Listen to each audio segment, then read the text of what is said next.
Welcome to the Big Game Hunting Podcast, where we help hunters like you prepare for the big game hunting adventures you've always dreamed of. Now, here's your host, John McAdams. Hello, John McAdams here. Welcome to episode 281 of the Big Game Hunting Podcast. Gary Morgan is back on the show with me again today to talk about another subject I know next to nothing about: bobcat hunting. Now, you may remember Gary from episode 212, where we talked about Osceola turkey hunting down in Florida. Well, Gary also does a lot of hunting up in Michigan for a number of species, to include bobcat. That is what we're going to talk about today, the ins and outs of hunting these feline predators. And as you will learn here shortly, there are definitely some similarities between hunting bobcats and hunting coyotes, but there's also some major differences in how things go when you're hunting each of those species out there. So we're going to dig into the details of that here in a minute. Now, before we get started talking with Gary about hunting bobcat, make sure you are on my email list by going to huntingguns101.com and signing up there. When you sign up, you will get my free ebook on the best hunting cartridges, and that will also put you on the list where you'll start to receive the email updates I send out every weekday. If you like the Big Game Hunting Podcast, you will love those emails. They are both entertaining and informative, and I get feedback all the time from people on my list telling me how much they enjoy receiving those messages. So make sure you're getting them too by clicking the link in the show notes or by going to huntingguns101.com and signing up there. Okay, let's get started talking about bobcat hunting with Gary Morgan. All right, well, good morning, Gary. Thank you so much for joining us back on the show again today to talk about bobcat hunting. I appreciate it, John, for having me. And I always look forward to opportunities like this. Who doesn't like to chit-chat about hunting, fishing, and everything outdoors? Yeah, that is exactly how I feel too, especially when we're talking about a subject like this today that, I'm aware of bobcat hunting. I don't know that I've ever seen a live one in the wild, though. I've known some people that have kind of shot them here and there by happenstance and a few that have called them in, but I don't know hardly anything about going out and specifically targeting a bobcat. So I'm excited to talk to you about that today. And really to start off with, can you tell us a story of one of your more memorable bobcat hunts? Sure, absolutely. Us that hunt and fish, we're never short on stories, are we? Nope. Yeah. But I remember it was actually last season, so it was the last winter, and I had a bobcat. Well, I need to back up a little bit. Our cabin that my wife and I have, it sits on a kind of a small river, and it's about a half a mile back in off of a dead-end road even. So, we have some pretty good privacy. So we see a lot of wild game, and there was a tree that had fallen and across the creek, so it provided kind of that natural bridge, and I trimmed it all up and put a trail camera on it because I thought, I'll probably get a raccoon crossing it or something. And like those videos we see online where somebody had a camera on a log that crosses a creek and put it there for a lengthy period of time. It was kind of that same result. But the thing that really stuck out to me is we had 3 different bobcats crossing on a regular basis, and you can see the difference of bobcat, the size and even a little bit of the coloration. There was one rather large male. And so, it was at that time I thought, boy, maybe this is going to be what we call a ground ball, is putting, maybe a trap or, a hunting spot, gee whiz, 100 yards from the cabin. And so we did that. And anyways, we had a lot of fun continually watching, the pictures of the bobcat show up on our cell trail cam. And that was kind of a treat for a lot of different people. My wife even liked looking at that. So it was kind of neat. But, we didn't successfully trap any of those 3 bobcat. Yeah, but it was kind of neat. Actually, my last time in there in the woods, I decided to give it a try myself. And the clients had all gone home, and there was different spots that we had, and I looked up and I thought, boy, that just doesn't look like a possum. Of course, we have a lot of possum here, and I knew there was a possum coming in on a regular basis. I had him on trail camera too, or her, whatever, and then some raccoons. And I looked up and I reached in my I thought, I'm going to get the binoculars out. And here are 3 different badgers. So there's badgers, possum, and raccoon, and they're all about 3 feet from each other, but they're all munching on the rib cages that I used, for bait. And so it got dark enough. I went back in and my phone bleeped and I looked at it and I thought, well, it took a picture. It's probably me walking by. And no, it was a bobcat. And I thought, well, they're just as smart as ever. They probably smelled me, knew I was sitting there and just going to wait to see if I'm going to go back in and eat my own dinner. Huh. So wouldn't you know, the bobcat is sitting about 3 feet from those other animals. So apparently they had a truce that, hey, while we're eating, we're not going to eat each other. So, and lo and behold, that's what happened. So, Interesting. Yeah, you got all sorts of different wildlife, all kind of in that same general area up there. Now, you live and do a lot of your hunting in Michigan. Is that right? I do, absolutely. Okay. Now, are you more of a lower peninsula guy? Well, a little bit of both. Our cabin is in the northern lower peninsula, kind of the northeast part of that lower peninsula part of Michigan, but probably do more guiding in the upper peninsula.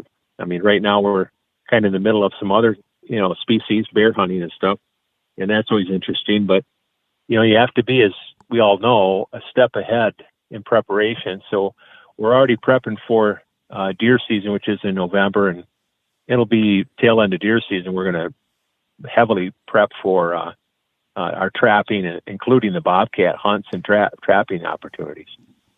Now, here in Texas, and I know this is the case in at least some other states too, bobcats are not considered a game species. So there's no bag limit. There's no season on them. You can just kind of go hunt them whenever. And, there's certainly better and worse times of the year to go hunting them. But that's not the case in Michigan. So tell us a little bit about what your hunting/trapping seasons are and what your bag limits are to get started. Sure, absolutely. Yeah, I remember you and I chatting about that another time, and it is kind of, resonated with me and say, hey, wow, there's not a bag limit. It's an open season. It's kind of year round. It kind of resembles maybe our coyote season, which maybe y'all in Texas have that same kind of opportunity. It's year round. And with bobcats, we're allowed to trap or harvest them via, a hunting situation at different areas of the state, but it doesn't include all of the state. Matter of fact, it's probably about maybe even a little bit less than half. It's in that northern area, including everything in the UP. But I'm not a biologist, and I don't play one on TV, as we might say. But I can only surmise maybe why our winters are really harsh, and there's other predators. We have a wolf population. It's pretty strong up in the UP Upper Peninsula, and so the bobcats are probably fighting for food. And I know they have kind of a small litter when they do, birth some offspring. And instead of having, say, 5 or 6 or 7, they're going to have 1 or 2, maybe 3. And probably the mortality is a little bit tough on them as a young kit.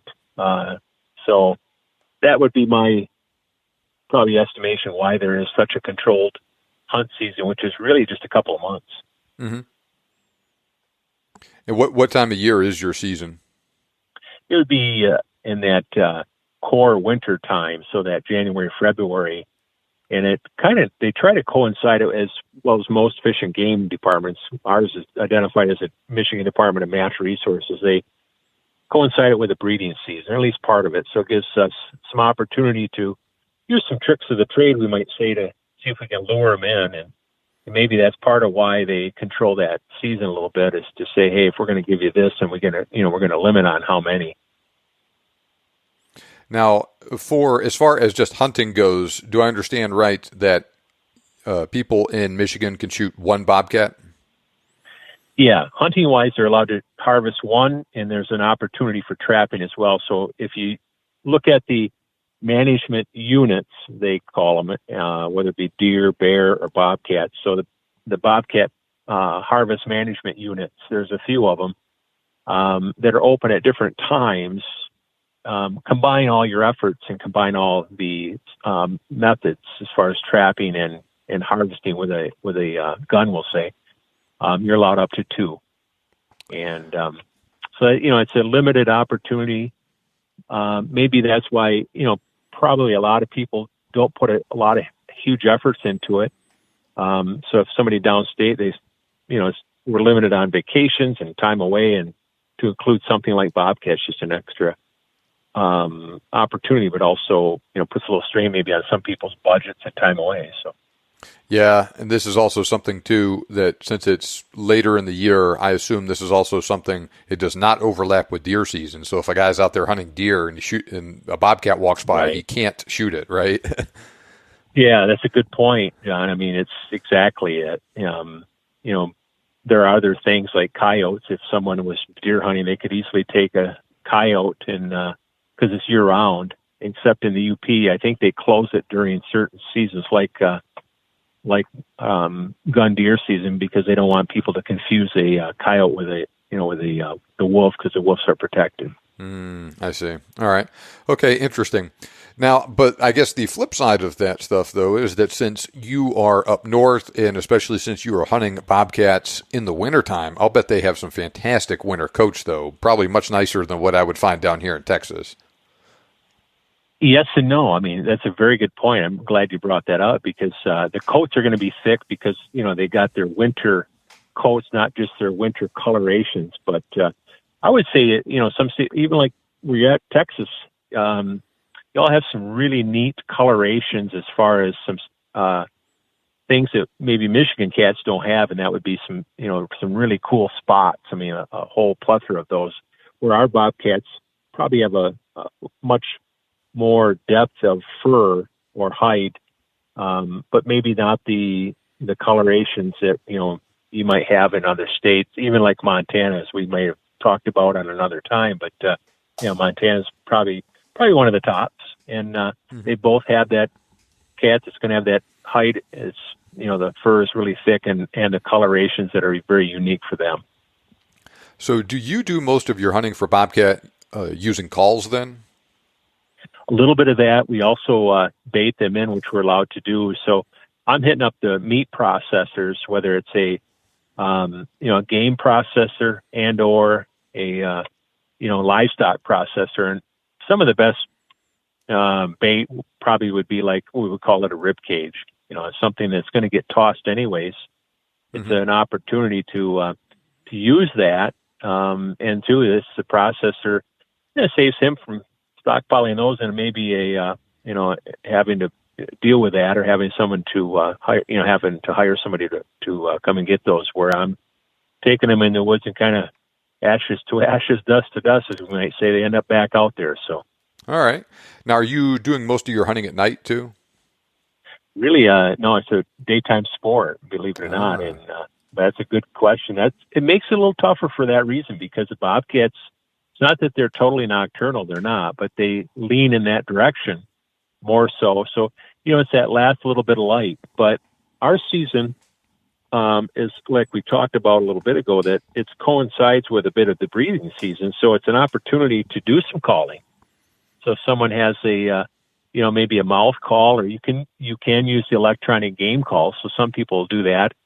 I myself, I'll do a little bit of both, that and baiting. It kind of depends on the certain circumstances. If we have a bait, which we have some trail cam footage, and we're having plenty of cats, but we just can't get them to come into the hunter, it might be time to up the ante and sit in that blind with them, and use the call if they're not comfortable. A lot of our guys and gals that come up bobcat hunting, they have the skill sets, they have the tools, they know what weapon to use. That varmint type gun, the 22 250s or the 22 mag or whatever it might be.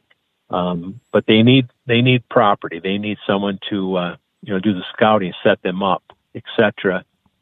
Put up the pop-up blinds if that's what we're using, or some permanent blinds on some of our private properties. And of course, that time of year, not everybody, but most everybody's going to want a little heater, because 10, 15 degrees below zero is a bit much to sit in there for about 4 hours, hoping that hoping your muckalucks take care of you. So. Oh my goodness, yeah, that sounds really, really cold, especially considering what I'm used to. Yeah, it is. It's kind of like, on the flip side, going down to Florida doing a turkey hunt, and I see a guy that's booked a hunt with me, he's from Florida and he's not sweating a bead, and I'm just profusely sweating. So it's kind of the, flip side on that. So now, how do you like to find a spot to set up to hunt for bobcat, to put out your baits or set up your blind? What sort of things do you look for when you're out there, trying to identify a good spot? It's, bobcat is, as we all know, it's a predator. It's not that they're the same as all predators. Every predator is a little bit different, if not much different than maybe another. But if you have a good bear hunting spot, or understand how bear hunting is, or you understand maybe where that predator, like the coyote, might frequent, it's probably a darn good spot for a bobcat. But the best thing to do is to find fresh scent, or I should say fresh sign. And sometimes the best way to do that is to wait for a fresh snowfall, even a couple inches of snow. And since it's later on in the winter a little bit, I mean, it's not like in December or early January. It's a great time to kind of beat the winter blues a little bit, if somebody calls it that. There's so much to do in the wintertime, though. But you get out there and check out some fresh sign, and if you see it frequent a certain area, usually the edges of those swamps, or cattail marshes, they love that, because wherever they're going to find food is where you'll find the bobcat as well. They're an opportunist like anything. So probably the biggest consumer, or I should say consumed game a bobcat might be just the rabbit itself, or they'd be jackrabbit, cottontail, etc. So you hit them food sources. Yeah, so I'm assuming that one of the calls that you like to use is a rabbit in distress call, then, among others, right? Mm-hmm. Yeah, absolutely. It's very effective. And really, there's some inexpensive calls. I mean, just some mouth calls, like a standard recall, like a turkey. But the person has to have some darn good experience on that. Probably my favorite, really. So I'm not screwing up something that is so difficult to get a bobcat to come in. I don't want to ruin the spot by not knowing how to call them properly. So those electronic game calls where the speaker detaches, you can place it somewhere, and you can back up 100 yards with a nice varmint gun with it. Optics are so important with most hunts, but certainly a bobcat, it's as important as a gun, if not more so. How important is scent control when you're bobcat hunting? Very good question, John. It's not as much as most people think. Matter of fact, it's probably down the list a little bit. With deer, with bear, etc., it's probably utmost. But with bobcat, you can get away with quite a bit. But they do catch movement. But it's not that they're not smart. It's just, I don't know, for whatever the reason, they make up for it in a lot of other ways, and that they're not taking, the standard trails, etc. Like deer, they're gonna take a path that they want to take. But they'll set check the wind, but it's it's not a deal breaker for somebody. So if they're prepping for scent with washing their clothes to prevent that and doing everything they can, they might get away with even being upwind from the bobcat a little bit, especially if it's a lot of other things are in their advantage, like the breeding season. And if you use a call, they're going to focus on maybe that call and bypass the scent, situation. So it's kind of fun for that reason. A lot of creeks, a lot of beaver ponds, a lot of two tracks, old logging trails that kind of feed from one area to the next. So those pinch points, bobcats are just that. They're opportunists. They're looking for something to eat quite often, or if it's breeding season, they're looking for love in all those places. So, Now, I have heard, like I said, I've never seriously hunted bobcat myself, so I have no personal experience doing this, but I've heard that when you call in a bobcat, they tend to come in very differently, say, than a coyote, and they're much more slow and deliberate coming in. Yeah. Has that been your experience?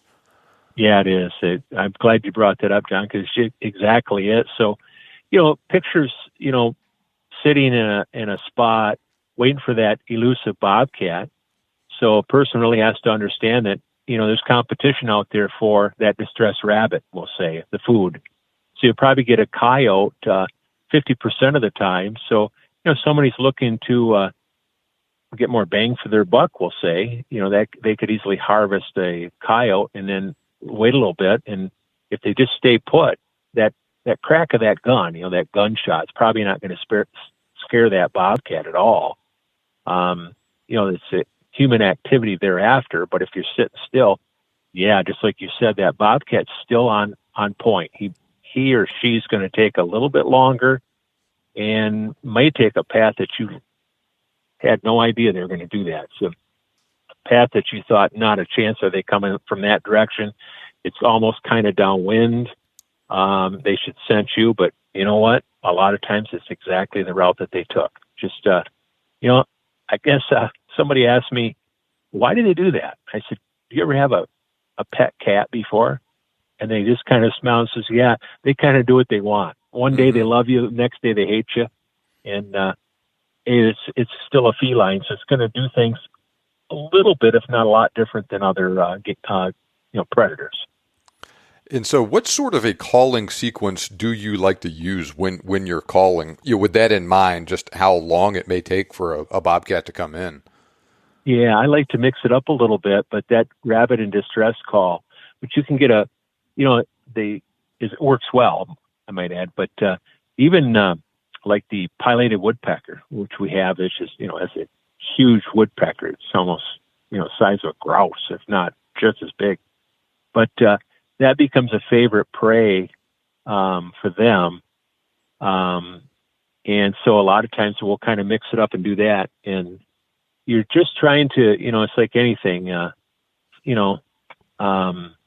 what works for one might not work quite the same for the next cat, because kind of like we mentioned before, I mean, every game animal, every predator is a little bit different, but cats are that way. What might work one day didn't work the next, and you wonder why. We'll never really understand it fully, but it might just be something that, maybe they have a certain hankering for a certain animal that day. It might be the metabolism's calling for, something in their diet. So they're kind of searching for it, but they're opportunists for sure. Since they can take so long to come in, will this be a case where you might run the rabbit call for a little while, then switch to a woodpecker, and then switch to something else, and just kind of see what sort of reaction you get? Or do you just do the same thing for an hour straight, or what? Yeah, it's like anything. A lot of hunters, including myself, if the last couple times you're out, something worked well, it's that go-to, we'll say, and a lot of times you end up doing that until it's not the go-to anymore, and you switch out. So, like you said, it's really a good idea not to throw everything at, including the kitchen sink at them, but to try things, try some things differently. And I would even go so far as to say, practice, even when it's not hunting season. Yeah, nothing's against, person going out into some area that, they have permission to hunt. Maybe it's public hunting land where there's bobcats, and try the call. See what works during that time. Again, it's going to work that day if it does. Tomorrow it might be totally different, but at least it gives the person an opportunity to kind of change things out, kind of see how sequences can kind of work to your advantage, especially if you switch calls, sequences, too mechanical versus maybe more naturally put into play. It gives a person a chance to kind of play that out themselves and understand they've got to, even if it's electronic game call, they kind of understand, how those calls can play into each other and work, depending on the situation. Is it uncommon to call for an hour or more and have just absolutely nothing happen, and then all of a sudden a bobcat shows up? That's exactly it. With coyotes, it's different.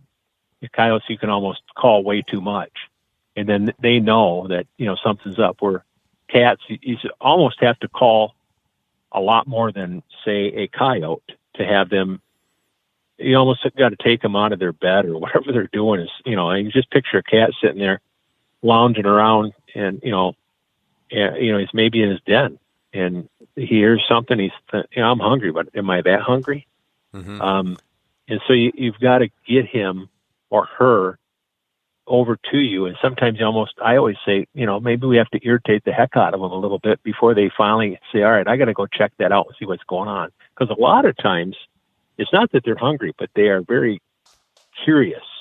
And since they are a predator, they don't worry a whole lot about, if you had something that's, maybe a game animal like a deer, they may hear something and not want to go check it out. They might want to just sit tight and avoid it. Where a bobcat, they feel pretty confident in their abilities to survive, which brings up a good point. Our DNR did a study, and I'm not too sure how that went as far as what methodology they used, but they are saying that in the first 2 months of I think it was first 2 months of the birth deer, so a fawn's life, more are killed by a bobcat than any other predator. Oh, interesting. And people would say, well, really? I mean, the fawn, despite being maybe, 6 weeks old, I mean, that's got to be, as we know this, bobcats are just, they're all muscle. And they are all muscle, a lot of teeth, a lot of claws, climb trees, different things. So they've got the advantage. So I'm not, so they're less opportunists when they are looking for fawns. They're actually looking for fawns as a great food source, especially in that time of year. They have some young that they have to feed, and what better thing to unfortunately take out a white-tailed deer fawn, and it'll feed the family for a while. Yeah, and unfortunately for you, you can't hunt them at that time of year where the deer are fawning, can you? Though. No, absolutely. It's our job to kind of look at this and knowing that man, in my opinion, the human race is at the top of the food chain. It's our job to be the best stewards, environmentalists, conservationists that we can be. And I think the hunter or the fisherman or the hiker, etc., I think we do a fantastic job being in that role and doing what we should do based off the information we've got at the time. So person has a problem with coyotes or bobcats, and it's that bobcat they want to take out. Don't complain about it during, May, June, July. Go out there ahead of time in that midwinter time, whenever your season is in the state you live in, and have a great time knowing that if you're able to take one or two, you probably trim that population down and just in your little neighborhood by a reasonable amount, because it's not like there's, like white-tailed deer where there's, a whole herd of them. Bobcats are loners. And, if you can put a dent in that population, you're probably going to help your deer herd out in the future. Okay, well, very good. Now, I guess one last question as far as the actual hunting of them and whatnot goes. I assume that you go into an area, you shoot a bobcat there 1 year, or you trap one there 1 year. The next year, that same general area is going to be a good place to at least start looking, right? Some other bobcat will have moved in there or something, and they like that area for a reason, right? You bet, absolutely. It's all about that food source. So they'll be, if they kind of deplete the food source, we'll see less coyotes, we'll see less bobcats, but that becomes a go-to spot for that hunter, usually year after year. Mm-hmm. What, you talked very briefly about the sort of cartridges guys like to hunt bobcats with. You said 22 250 and 22 mag. What sort of other stuff do guys tend to have the most success with on those hunts? Well, anymore we're seeing people with those. I should say those. I don't mean it in a negative connotation, but I've seen people bring their air rifles. Those. Oh, interesting. Yeah, a variety of different cartridges that are. I mean, as well as anybody, because I know you have a strong passion for ballistics, and but we're seeing more of that, which is pretty cool because it's just kind of a neat opportunity for somebody. I don't see people with bow and arrows, and I wouldn't probably say that it's bad to do it, but I probably wouldn't encourage it. Mm-hmm. But the 22 mag is a really common. A 22 250 is plenty. I don't know that you need all that, but it depends. If a person's sitting 45 to 55 yards away versus maybe 125 yards away, that cartridge, may have to be, obviously it has to be matched up to the type of hunt that they're doing. But either one of those are common what people bring. Somebody wanted to bring their 223, and I kind of discourage that. I know, on the basis of what kind of a caliber it's in that family of the 22 type thing, but that's probably a little heavy. If they're looking to harvest a bobcat, what are they going to do with that when they get it? I would encourage them to skin it out, clean it just like you would any game animal. Consider consuming it because they're good. It's almost like has a pork flavor to it almost. People say, well, yeah, I don't want to eat my cat. Well, it's a game animal. So, but the hide, if someone's looking to maybe tan that or mount it, bobcats are not like a large predator where you take out something with, say, a 22 or 223 and that blows the side out of it. We'll say, I hate to say it that way, but sometimes this, the cartridge did its job. The clean harvest was certainly there. Mm-hmm. But it's going to be a big job for the taxidermist to hide that.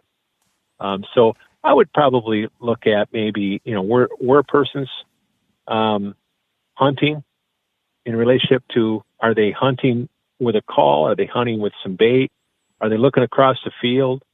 What kind of caliber should they be looking at? Something with, long velocity, doesn't have much bullet drop. 22 short, probably not the appropriate caliber. But most of our spots are set up where it's about 50 to 75 yards. And we do that on purpose so that target acquisition can be easily obtained. So we're dealing with a different set of skill sets among different hunters that arrive in our camp. And we want to give them the best opportunity possible without putting them too close to do that, being too close and, maybe not conducive to have the cat even come in. Mm-hmm. Yeah, so that was a lot there. So the shooting distance, very important. So we're not talking very long shots. And on one hand, the bobcat is not a very big animal. You said 35 to maybe a little over 40 pounds in the case of a really big one. Big one. Yeah, so I could definitely understand how you shoot one with a 300 Win Mag or something, it could really make a mess out of it.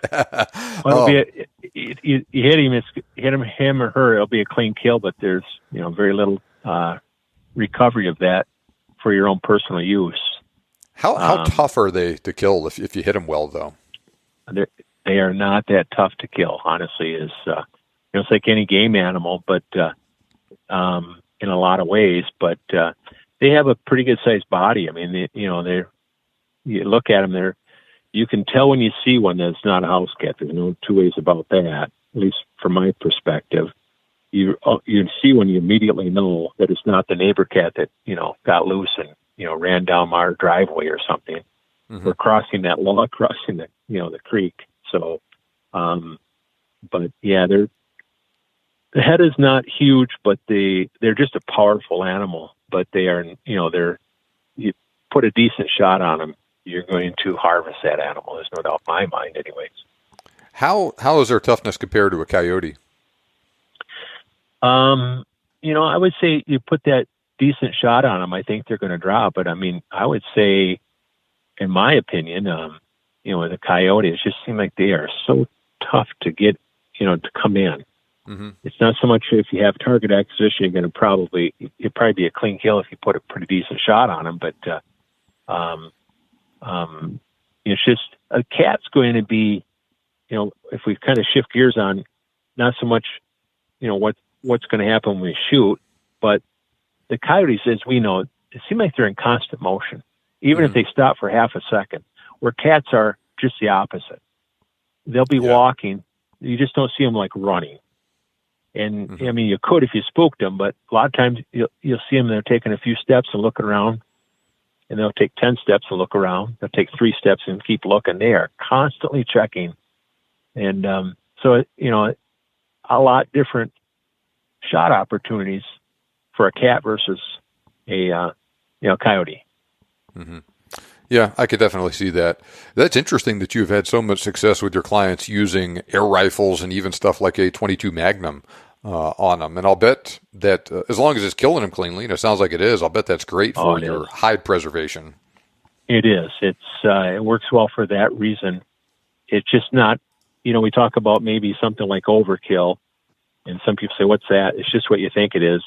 Maybe using, like you said, that, in jest, but, the 300 Win Mag for a coyote or for a cat, well, you're going to get a kill on them, but, there's not much recovery afterwards if you're there just to, plus also is the cost of ammo is not inexpensive anymore.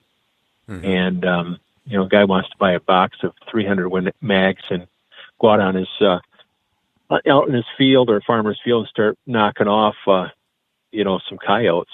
It'll certainly work, but, I see some guys do that though with coyotes. Mm-hmm. They may take that out, before deer season on some property that might not be the property they're hunting and, just work on their, skill set on target acquisition, etc. But, man, that's an expensive way to knock off some predators. Yeah, definitely. It seems like there's a little bit more novelty associated with a bobcat, though, more so than a coyote. And it seems like, especially if someone is going up on a dedicated, hey, I'm going bobcat hunting, I'm paying an outfitter to go bobcat hunting, a lot of those people would be more interested in that hide preservation. So, absolutely. There's some really neat mounts that we've all seen, whether it be, at somebody's house in their man cave or whatever it might be, or in a sporting goods shop. But I've seen some neat ones. One I've seen was a combination of a coyote and a cat, and it had about 4 feet of a tree where the cat was up the tree, and he was had his baring his teeth, and he had under his one paw a rough grouse, partridge, as we call them here. Yeah, and and the coyote was at the base of that tree doing the same thing. He had a snarl going, and obviously they wanted to. One of them wanted to consume the partridge, and versus the other, and I even said to the guy that had it, I said, "Man, somebody spent some money on that." And he said, "Yeah, I did." He said, "But I'd harvest the coyote, I'd harvest the bobcat, I'd harvest the rough grouse, all legally under different circumstances, on different seasons, but all on the family farm." And he said, "It's just, it's kind of a neat reflection, of kind of what that guy's property held, all three of those." Well, that is super cool that he was able to take advantage of all that and put it all there together. And I've seen, like you, I've also seen some cool setups like that with different predators, to include bobcat. So that is really cool. And that's also nice knowing how they taste. I've heard similar things say about mountain lion tasting like pork and whatnot. It may just be kind of weird in people's head, but if you can get past that, I'll bet it's really good. It is. It is weird. I mean, it's kind of like eating a coyote. I don't know that I've ate one before, but I'd have a difficult time. I'd have a hard time trying to block out that I'm eating a coyote. I'd have to, but you get the right person. There's some really wonderful people that have some really wonderful skill sets on cooking. And there's a lot of places have wild game that they'll serve. It's a great way to test out. If you see a place that has bobcat, that's the perfect place to give it a try. Mm-hmm. All right. Well, very interesting. You got me wondering about it. That may be something I try and do here this winter after deer season and whatnot is over. Take the call out and see what I can bring in. I'll let you talk more about your hunts here in a second, but just on the general term or general idea of bobcat hunting, is there anything else that you think we need to cover, or is that we hit it pretty well, you think? I think we hit it pretty well. If there's one caution that I throw out there is when you get your tags. In Michigan, you have to possess I call it a trapping license. It's really regarded as a fur harvester license. So, someone has to have that. The caveat with that is in Michigan is that you can buy that at any point in time. So if you wanted to purchase one today, or if you purchased one June 1st for whatever the reason. Just to prepare yourself, say, okay, I got all my tags, I'm all set. Michigan has an opportunity with a fur harvester's license that you have to actually have a Bobcat tag, also like an otter tag, and there's about 4 or 5 different species of game that is really managed very strictly. Not like a raccoon where there's no limit on bag, but these have limits of like 1 or 2, like a Bobcat. So when you purchase that license at a licensed dealer online, you have to actually ask for that particular tag. So if you say, I want a Bobcat tag, one will get printed off and handed to you. It doesn't cost anything more, but if you fail to ask for it and or the clerk failed to print it off and hand it to you, and say you get after the first year you start thinking Bobcats, it's too late. You won't be able to go hunting or trapping a Bobcat because you don't have that license. And the deadline to get that particular tag, I think, is at the end of October next month. So with this podcast we're doing, John, it's a great opportunity for someone that say, I think I want to do that. Whether you're from Michigan or somewhere else, make sure you just look at the regulations so you don't find yourself on the outside looking in. Okay, well, that is very good. Excellent point. Yeah, and that's also just a good point, too, just about how it's very important to dig into the regulations in every single state. Here in Texas, they don't make any difference. You get just a hunting license and you're good to hunt Bobcat, but that's not the case everywhere, though. So dig into that early. Yeah, it's a reminder for me I like buying my licenses from anybody that can legally sell. I'm sure. I mean, it'd be a sporting goods store, or maybe it might be a department store. I mean, somebody, one of those big box stores that also sells sporting goods.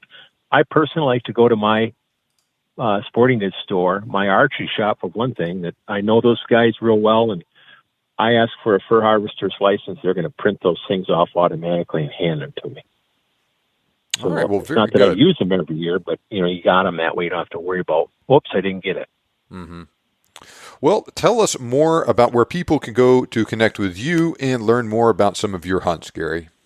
Sure, I appreciate that. Our name of our business is Wild Game Dynasty, and obviously our website is wildgamedynasty.com. That has a lot of information, including the pricing structure of our Bobcat hunts.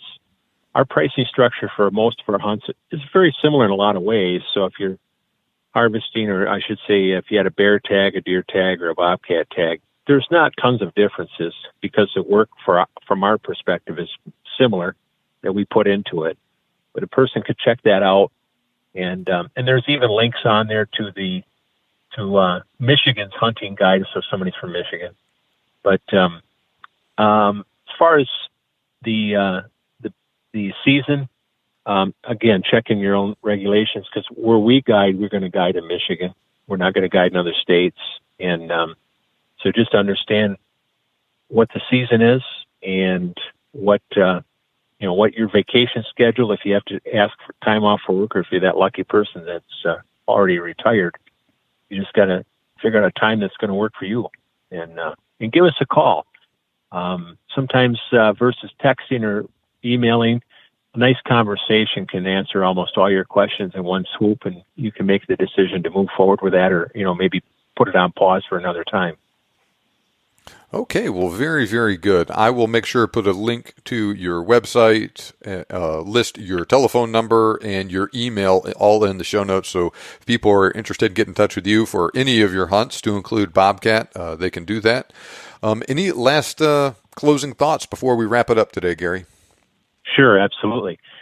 Keep in mind, Bobcat season is during that a little bit of harsh winter. But if you're in a climate where it's kind of tough at times, it's a great time to get out there, and you probably have the equipment already for it. You probably got that rifle that 22 mag or something like that. You probably got the clothing. It's a great opportunity to get outside and do some scouting, or plan for the hunt, or give us a call. We've got some box blinds and some pop-up blinds, all with heaters, and so it's a great time to spend 3 or 4 hours in the woods maybe bring that book with you if you just kind of want to kick back and enjoy the scenery. There's nothing better than looking out at what God has given us to explore. All right. Well, very good. I think that's a great place to wrap it up. Thanks a lot for joining us on the show today, Gary. That was very interesting. Learned a lot. Thanks, John. I appreciate it. Take care, eh? Now, for more information on Gary's hunts, check out wildgamedynasty.com. I've put a link in the show notes to that site along with Gary's phone number and email. He also has his own hunting podcast, which I have appeared on as a guest in the past, and I'll be coming on again in the future. And he also has a blog at that same URL. And in addition to his bobcat hunts and his Osceola turkey hunts in Florida that we talked about in episode 212, Gary also outfits hunts for other species up in Michigan too. Deer, bear, etc. So check out his website or get in touch with him to learn more. And also, please click that link in the show notes. Go to huntingguns101.com, sign up there to get my free ebook on the best hunting cartridges and to join my email list. And as we wrap up, please do me a big favor, hit that subscribe or follow button in whatever podcast app you are using if you enjoyed this episode. You would also be doing me a giant favor if you left a rating and or a review for the show as well.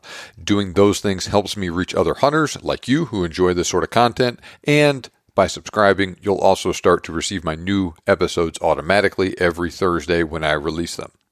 Remember, you can make your dream hunt turn into a reality, and we can help. Thanks for listening, and we'll see you back here next time on the Big Game Hunting Podcast.